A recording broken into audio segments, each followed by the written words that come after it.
Salut! Vous avez déjà vu cette série sur Ed Gein appelée Monster? Parce que moi, oui. Et j'ai vu les 3 premiers épisodes, non les 4 pardon, excusez-moi, et j'en ai ma putain de claque. J'en ai marre qu'on nous sorte à chaque fois les mêmes trucs.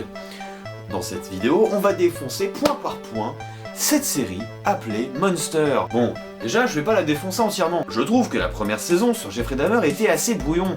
C'était juste exprès pour faire le buzz, clairement. On nous montrait, regardez, en vrai il est gentil, mais non en fait c'est un méchant. Ouh là là, il est méchant. Alors que la saison sur les frères Menendez était beaucoup plus intéressant pour le coup. Et est venue la série sur Ed Gein. Tout le monde faisait Oh là là, ça va être trop bien, ça va être trop bien. Et ben regardons ce que ça vaut. Ed Gein est un fermier en apparence normale, qui est en vrai est un tueur en série. Oh là. Eh oui, à la mort de sa mère, il va déterrer des corps de femmes, parce qu'il se retrouve tout seul, et parce que c'est sa mère qui lui disait dans sa tête. Il déterre les corps, et il fait des femmes, il déterre le corps des femmes fraîchement enterrées, pour aller en faire des abat-jours, des rideaux, des bols pour boire de la soupe, des masques. Ainsi, dans quelques années, ce très cher monsieur inspirera Norman Bates de Psychose, Buffalo Bill du Silence des Agneaux, Leatherface de Massacre à la tronçonneuse, Frank Zito dans le film Maniac, Bloody Face dans la saison 2 de American Horror Story qui est fait par le même créateur que la série Monster, comme de par hasard, et Patrick Bateman l'idolâtre même. Il y a même eu plein de chansons sur ce mec, comme Dead Skin Mass de Slayer, Dead Art in Plainfield de John Five, et des chansons comme Skinned de Blind Melon. Ouais, ça fait beaucoup. La série a tellement bien marché qu'il y aura même une saison sur Lizzie Borden. Une saison 4 sur Lizzie Borden pour le coup. Parce que oui, quand un truc marche très bien, on l'exploite jusqu'au bout. Et vous me poserez la question. Mais Théo, pourquoi tu dis que tu en as ta claque de cette série? Bah, tu me poses une très bonne question là pour le coup. Et c'est là où on va tailler. Du côté critique, presse et public, les avis sont assez mitigés, mais les deux quarts sont assez négatifs, et franchement je les comprends vraiment. Au bout d'un moment, on a quoi dans cette série? Norman Bates qui se fait par un mec au cinéma. Oui, parce qu'apparemment la dignité ces gens-là à l'époque était à un tel niveau qu'on en est là. C'est juste montrer le mec en mode Oh regardez, Anthony Perkins il se fait faire une fellation dans le cinéma. Oh regardez, il est homosexuel. Oh regardez, on a Ed Gein, il est tout nu. Il masturbe dans des vêtements féminins. Au bout d'un moment, c'est relou quoi.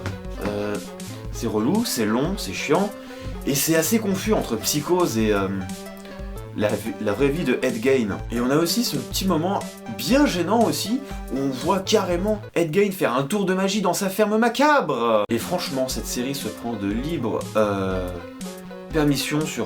Regardez, Ed Gein massacre les pauvres fermiers. Oh là là là là là, le méchant babo. À un moment donné, tout ce côté woke, on en a marre aujourd'hui. On en a marre d'avoir des trucs woke à chaque fois dans nos séries, ça devient relou. En soi, je n'ai rien contre les personnes LGBTQIA+, ou d'ethnicité, mais à un moment donné, ça devient pénible. Au final, c'est un peu comme ce pote qui te fait la même blague à chaque fois, espérant qu'elle soit drôle de jour en jour, et qu'elle soit toujours drôle. Ça devient relou. Au passage, j'allais oublier, je suis allé faire mes propres recherches de pourquoi Anthony Perkins a été pris pour incarner Norman Bates dans Psychose. Alfred Hitchcock a choisi Anthony Perkins parce qu'à l'époque c'était l'idole des jeunes, un peu comme Marion Crane, l'actrice qui fait Marion Crane, Janet Leigh. Elle était hyper connue à l'époque et c'est pour ça qu'ils l'ont mis dans le film. Mais revenons un peu sur Anthony Perkins.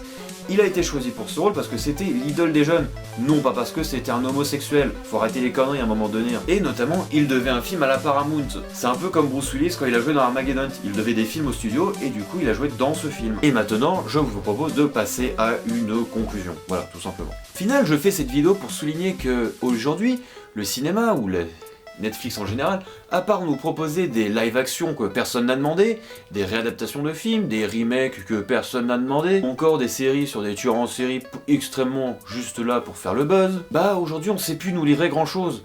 Et quand on regarde certains trucs, je suis sûr qu'on nous écrit ça avec intelligence artificielle. Alors quand t'es un vrai cinéphile, un vrai mélomane, un vrai fan de séries, ou un vrai... On a un peu plein le cul en général, voir des séries sur des tueurs en série que t'as déjà vu mille et une fois, des films que t'as déjà vu, que t'as pas demandé, ou écrit avec intelligence artificielle, ou écrit carrément en one shot, des musiques écrites avec ChatGPT ou Suno, bah au bout d'un moment t'en as marre.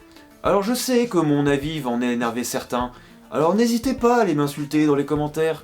Je sais que c'est toujours plus facile pour certains d'entre vous d'aller insulter quelqu'un sur internet que de l'insulter en vrai. Voilà, c'était tout ce que j'avais à dire. C'était un petit coup de gueule contre une plateforme qui ne fait que de se faire engraisser par les mêmes personnes qui en ont rien à foutre du divertissement. Sur ce, je vous souhaite une bonne journée, une bonne soirée, une bonne nuit, ça dépend de l'heure à laquelle vous regardez cette vidéo, et je vous dis salut!